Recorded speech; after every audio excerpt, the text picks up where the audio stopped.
موضوع دومی در این درس ما و شما حکم بغض و کراهیت ما انزل الله. یعنی ما و شما گفتیم که اگر یک نفر قلباً یک حکم الله را او را بغض می داشته باشه و بدبینی می داشته باشه، این چی هسته؟ این حکم از این چی هست؟ یک نفر قلباً پیش خود احساس میکنه، میفهمه که مرا اسلام بد میایه و کلمه هم میخونه، میفهمه که من پیغمبر بدش میایه، میفهمه که مثلا مرا احکام الله بد میایه یا یک حکم از احکام الله که ثابت است و مستند است بدش میایه. عالمی حکم از این انسان چی هست؟ حکم اولش هست که اثبات کفر آنان به اساس آیات قرآن عظیمشان. پس این انسانی که کراهیت ما انزل الله داره، کفر ازی با چی ثابت میشه؟ با آیات قرآن. کدام آیات قرآن است که ثابت میکنه که کسی یک چیزی بدش بیایه او کافر است؟ الله متعال در سوره محمد آیت 8 و 9، سوره محمد صلی الله علیه و سلم آیت 8 و 9 بخوانین. در اینجا الله متعال میگه والذین کفروا، و کسانی که کافر شدن، فتعسل لهم، پس هلاکت از بالایشان، و اضل اعمالهم، و اعمالشان باطل میگردانه. یعنی الله متعال اونا را هلاک میکنه و اعمالشان باطل است، اعمالشان را باطل میکنه. چرا این نفرها را گفته کافر هستن و اعمالشان، یا اعمال میگه ما اعمال خیره میکنیم، اعمال نیک میکنیم، چرا اعمال ما باطل است و چرا هلاکت و نصیب ما هست؟ الله متعال میگه ذلك بانهم كرهوا ما انزل الله فاحبط اعمالهم. میگه به خاطر که اینا بد دیدن آن چیزی را که الله نازل کرده، آن چیزی را که الله نازل کرده این بدشان میه. وقتی که این بدش آمد فاحبط اعمالهم، پس اعمالشان هم از بین برد. باز نگویه که من نماز خواندم، من روزه گرفتم، من قدر حج رفتم. آیت دوم قرآن میگه که در سوره مومنین آیت 69 میگه ام لم یعرفوا رسولهم فهم له منکرون. یا مثلا میگه اونا هم، یا این که آنان لم یعرفوا رسولهم، پیغمبرشان نشناختن، فهم له منکرون، باز از این پیغمبر انکار میکنن. پیغمبر نشناختن، آل پشت پیغمبر گپ میزنن و بدبینی خود با پیغمبر آشکار میکنن. پس در این صورت، یا مثلا کسی که کارتون های پیغمبر را میسازه، یا مثلا میگه باز میگه من مسلمان هستم، یا مثلا سر پیغمبر صلی الله علیه و سلم بسیار دشنامای زشت میتونیم، ولی بسیاری کسا هستن که مثلا در رسانه ها ما و شما میبینیم پیغمبر صلی الله علیه و سلم با بسیار الفاظ زشت چی میکنن؟ یاد میکنن. فهم له منکرون، از این کار میکنن. پیغمبر را نشناختن، مطابق مزاج خود میخیزه، قرآن مطابق مزاج خود تفسیر میکنه، احادیث مطابق مزاج خود تفسیر میکنه، و خود از این چی میشه؟ خودش به اساس امو اندیشه های باطل غلطی که داره سبب چی از میشه؟ سبب کفر از میشه. آیت سومی که است ام یقولون به جنه بل جاءهم بالحق و اکثرهم للحق کارهون. میگه بعضی از بیدینا که هستن، کافرها که هستن، و چی هستن؟ میگه این پیغمبر میگه که این دیوانگی هست، دیوانه هست. بل جاءهم بالحق، بلکه الله متعال میگه که ای مردم، پیغمبر دیوانه نیست صلی الله علیه و سلم، او بر شما حق آوردن. و اکثرهم للحق کارهون، اکثریتشان حق بد میبینن. حق چی هست؟ توحید است. بسیاری کسا هستن که توحید بدشان میه، وقتی که شرکیات برشان بوی، بت پرستی و قبر پرستی و این گپا بسیار خوششان میه. کت قبر پرست میشینن، کت بت پرست میشینن، اما کت انسان موحد و یکتا پرست دشمنی میکنن. چرا؟ دشمنی ازی با چی است؟ برای حق است، و حق توحید است. آیت چهارمی که سبب کفر میشه و چی است؟ و ما منعهم ان تقبل منهم نفقاتهم الا انهم كفروا بالله و برسوله.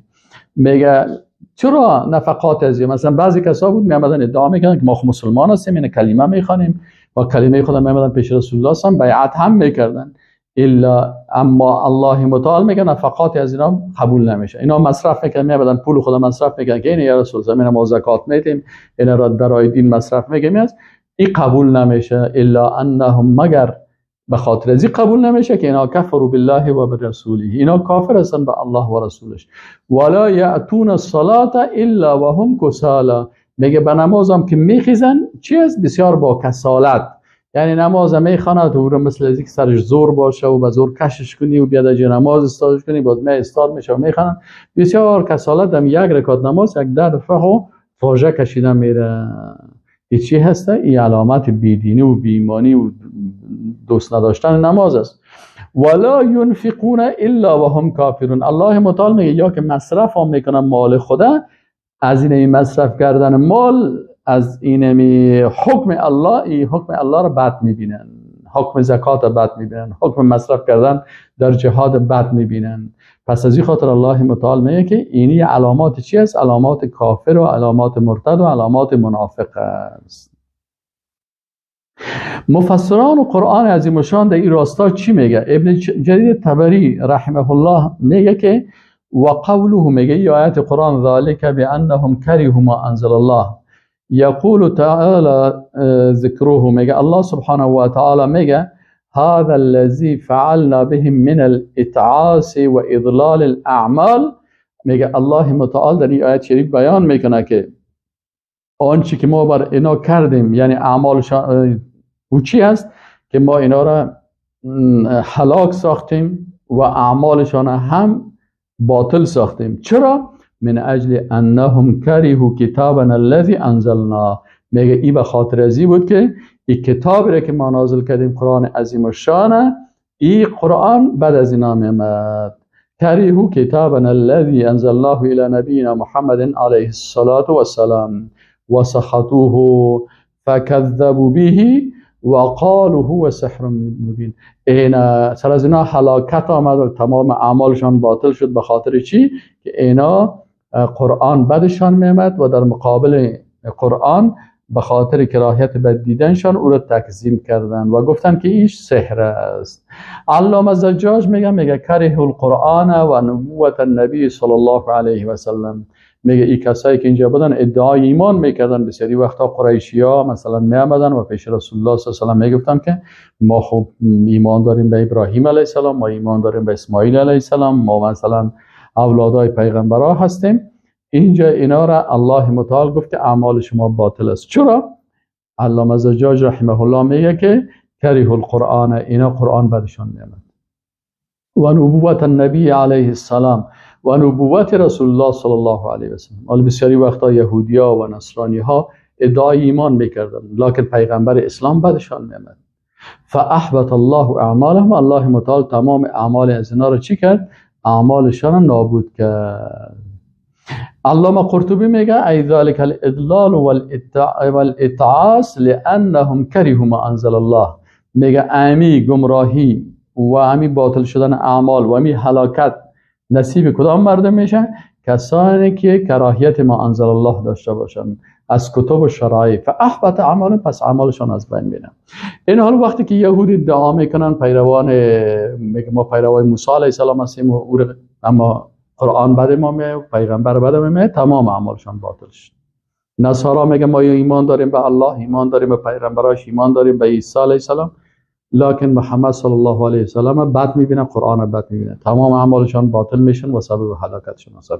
قریشی ها این گپ میزنن که ما کلمه میخوانیم، ما دیندار هستیم، ما در شریعت ابراهیم علیه السلام قبول داریم، پیغمبر ما ابراهیم علیه السلام از خدمتگار کعبه هستیم، برای حاجی ها مصرف میتیم، زحمت میکشیم، کار میکنیم، آب میتیم، نان میتیم، کل چیز. الله متعال گفت چرا پیغمبر بدتان میاد؟ چرا قرآن بدتان میاد؟ پس تمام اعمال شما چی شد؟ باطل شد و از بین رفت. خب به این شکل علامه ابن کثیر چی میگه؟ میگه لا یریدونه ولا یحبونه، یعنی اینا اسلام نمیخوان و چی نمیکنن و بد میبینن. خب در قسمت از این اقوال و فتاوای علمای اسلام بخوانیم. مثلا یکی از فتاوا از شیخ محمد ابن عبدالوهاب رحمه الله هست. او چی میگه؟ میگه من ابغض شیئا مما جاء به الرسول صلی الله علیه و سلم، میگه اگر کسی بد ببینه آن چیزی که رسول الله صلی الله علیه و آورده هست، ولو عمل به، ولو که به او خودش عمل بکنه، یعنی مثلا یک کسی یک چیز، مثلا یک کسی خوب ریش داره، وقتی که برش بگی چرا ریش خوینت ماشاءالله چه خوب ریش داری، نه ولی ریش بد میاد، خود دیگه مانده میشه دیگه، اگر چی بد میاد. یا مثلا نماز میخوانه، روزه میگیره، نه بد میاد. از این خاطر عالم چی میگه؟ میگه من ابغض هر کسی که بغض و کینه بکنه شیئا مما جاء به الرسول، از آنچه که رسول الله صلی الله علیه و آله آورده هست از قرآن و سنت، ولو عمل به، ولو که به او چیزی خود از عمل بکنه، کفر اجماعا، میگه ای به اجماع علما کافر میشه. یعنی مسلمان است، کلمه هم میخوانه و در پالوی ازی امو عمل هم انجام میده، لکن بعدش میآید. بعد چی؟ قلبی، نه غریزی و طبیعی که ما شما قبلا گفتیم. اینال قلبا بعدش میآید و اظهار میکنه والا خوشم نمیاد. خب مقصد من اینو چی کردم؟ از این خاطر میگه ای کافر میشه و دلیلش هم همین ذالک بانهم کریهوا ما انزل الله، همین آیت شریف است. عبدالقادر ابن محمد عطای صوفی، این هم دکتر هست و عالم هست. این چی میگه؟ این میگه فمن ابغض و کره ما شرعه الله عز وجل، میگه کسی که بد ببینه، بغض بکنه، دشمنی بکنه، و کره و بد ببینه ما آنچه را که شرعه الله عز وجل، که او را الله سبحانه و تعالی مشروع گردانیده است، او ابغض و کره تکالیف شرعیه، یا بد ببینه و دشمنی بکنه با تکالیف شرعی. تکالیف شرعی چی است؟ نماز و روزه و حج و زکات و جهاد و اینیا، کل ازیا را بد ببینه، من صلات و صیام و زکات و حج و غیرها، و تمنى ان الله لم یکلف بها، و این تمنا رو بگنه کاش که الله ما را باید این مکلف نمیکرد، کاش که نماز نمی بود، کاش که روزه نمی بود، کاش که زکات نمی بود، کاش که حج نمی بود.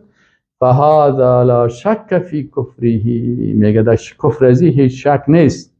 لان فی صنیعه، میگه چرا این کافر میشه؟ دلیلش چی است؟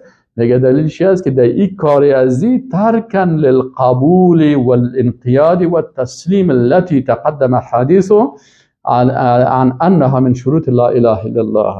میگه به خاطر ازی در این کار ازی چی هست؟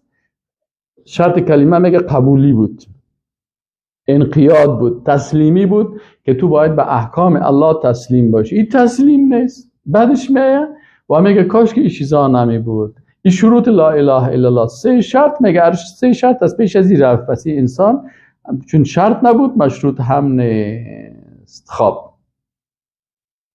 ولذلك همین دکتر محمد عطای صوفی میگه ولذلك کفر العلماء، میگه از این خاطر کفر تکفیر کرده العلماء من اتصف به هذه الصفه، میگه تکفیر کرده علما کسی که به اینمی صفت داشته باشه. صفت چی؟ کراهیت و بغض و بدبینی ما انزل الله.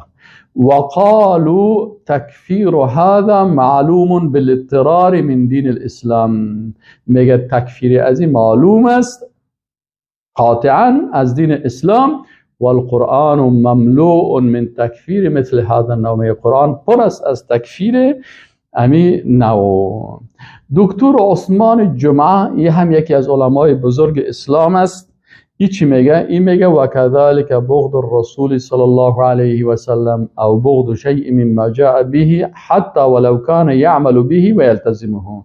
میگه کسی که بغض داشته باشه با رسول الله صلی الله علیه و سلم، یا بغض بدبینی داشته باشه از آنچه که رسول الله صلی الله علیه و سلم آورده هست، حتی ولو کان یعمل به و یلتزمه، حتی اگر این شخص به می عمل هم میکنه و او را همیشه التزام دوامداری عمل میکنه.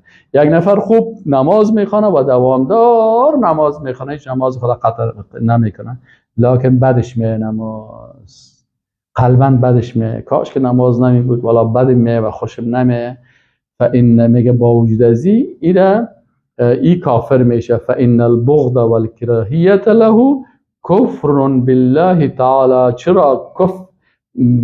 بدبینی و دشمنی با آنچه که الله نازل کرده، یعنی دشمنی پیغمبر و دشمنی با آنچه که پیغمبر صلی الله علیه و آله آورده هست، میگه این دشمنی با کی هست؟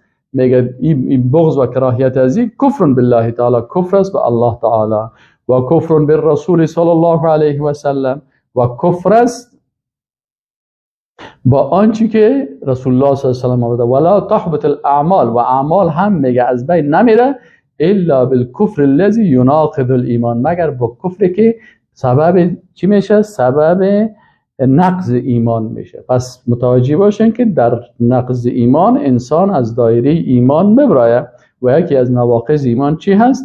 کراهیت و بدبینی و دشمنی با ما انزل الله هست. دیگه یکی از علما به نام عبدالله ابن عبدالعزیز جبرین است. این چی میگه؟ ولئن من کره شرع الله کفر، به خاطر ازی که کسی که شریعت الله را بد ببینه این کفر است.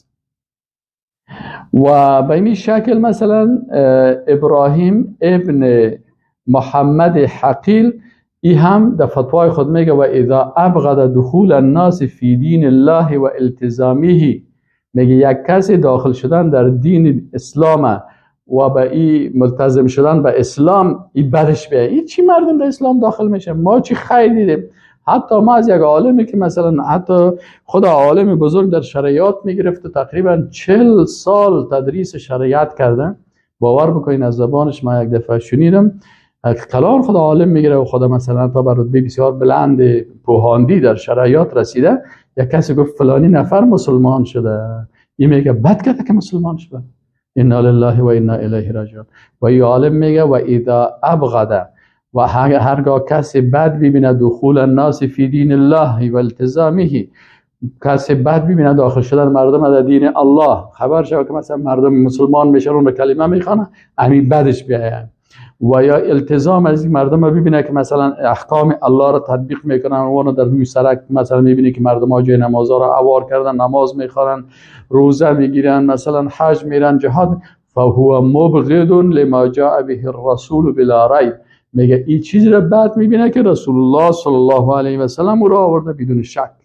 و یکفی المؤمن فی تکفیر من کره بعد ما انزل الله، و کافی است در تکفیر یک انسان بد دیدن بعضی از ما انزل الله، یعنی اگر کسی بعضی از ما انزل الله را هم بد ببینه، یک چیزی یا یک قسمت از زوره که الله نازل کرده یک حکم یا دو حکم هم بد ببینه، از این خاطر از دایره اسلام خارج میشه. خلاصه و نتیجه درسی است دوستای عزیز که این است که بد دیدن قلبی، وقتی که یک نفر قلباً چیزی از احکام الله را و یا از شعائر الله را، کعبه باشه، حج باشه، نماز باشه، زکات باشه، پیغمبر باشه، ملائکه باشه، یعنی احکام الله را، ایمانیات و احکام الله را و شریعت الله بدش بیایه و بگوی که ما نمیخوایم و این تطبیق نشه و به ضد از این مبارزه بکنه، مثل که حال بسیاری کسا میکنه و بالاخره میخیزه که ما نمیخوایم شریعت، ما دین نمیخوایم و اسلام نمیخوایم و عوض از این میخوایم که نظام دیگه جمهوریت باشه و دموکراسی باشه و ای باشه و او باشه و قانون انسانی باشه. و اینا را به اساس چی که باز میگه ما را اسلام و شریعت الله درست است. مثلا میشه یک کسی در تطبیق شریعت الله اشتباه بکنه، خب او اشتباه شخصی از او هست. ما و شما وقتی که میخوایم شریعت الله را تطبیق بکنیم، حالا مثلا بسیاری وقتا است یک کسی از یک دکتر از اشتباه میکنه، ما بسیاری وقتا میبینیم فلانی دکتر مثلا دوا را غلط داد، فلانی دکتر مثلا عملیات ضرورت نبود عملیات کرد، فلانی دکتر مثلا تجاوز جنسی کرد، فلانی دکتر مثلا اشتباه کرد، غلطی کرد. این حالا غلطی و اشتباه از دکتر به این معنا نیست که ما بخیزیم کراهیت و دشمنی با طب داشته باشیم. خب میگیم اون دکتر است و خودش اشتباه میکنه. این حال اسلام هم همین قسمه است. وقتی که مثلا اسلام است، دین اسلام در قرآن عظیم شان است، در احادیث رسول الله صلی الله علیه و سلم است، رسول الله صلی الله علیه و تطبیق کرده است، صحابه کرام تطبیق کردن و سلف صالح را تطبیق کردن و نظام داشتن و عدالت و ایمانداری و انصاف و محبت و رحم و ترحم تمام در بین ازی بوده است. این حال اگر کسی به نام اسلام میآید، چه عالم باشه یا مولوی باشه یا هر کسی باشه، اشتباهی از او اشتباه شخصی خود ازی هست. این حال کراهیت دین بد به اشتباه یک شخص ما نباید او را بیاریم سر اسلام پرتیم. به این خاطر حتی مسلمان ها شعر بسیاری مسلمان ها میگه که اسلام به ذات خود ندارد عیبی. هر عیبی که هست در مسلمانی ماست. اسلام دین کامل و دین خوب و دین اخلاق و دین انسانیت و دین برادری و دین اخوت اسلامی و دین رحم و دین تمام خوبی ها هست. این حال وقتی که مثلا من مسلمان اشتباه دارم، بنابراین غلط است که مثلا ما اشتباه یک انجینیر یک تعمیر ساخت و این تعمیرش چپه شد، پس ما بگیم والا این انجینیر اشتباه کرد و تعمیر اون رو چند منزل جور کرده بود چپه شد، ما اشتباه انجینیر سر انجینیری پرتیم و بگیم که انجینیری یک چیز خوب نیست و نباید که اولاد خود انجینیر بسازه و نباید مثلا انجینیری از بین ببریم و این به درد نمیخوره. نه خیر، به هزارات تعمیر دیگه خوبتر ساخته شده. یک نفر یک اشتباه کرد، دو نفر اشتباه کرد، 10 نفر اشتباه کرد، باعث اشتباه از ما گرفتار نمیتونیم. از این خاطر انسان ها، کل انسان ها کس معصوم نیست. مثلا هر کس که است بیچاره است، عاجز است، انسان اشتباهات خود داره. پس من اگر اشتباه میکنم اشتباه شخصی من هست، این اشتباه من مربوط به من میشه. اما شریعت الله شریعت کامل است. به این خاطر بدبینی و بغض و عداوت با شریعت الله، با احکام الله و ما انزل الله، و این خصوصا از قلب باشه که باز در مقابل از بغض داشته باشه و قلبی داشته باشه، این یکی از نواقض خطرناک اسلام است. الله متعال ما و شما را توفیق نصیب بکنه که خدا از این شر و از این گناه ها حفظ بکنیم. و السلام علیکم و رحمت الله تعالی و برکاته.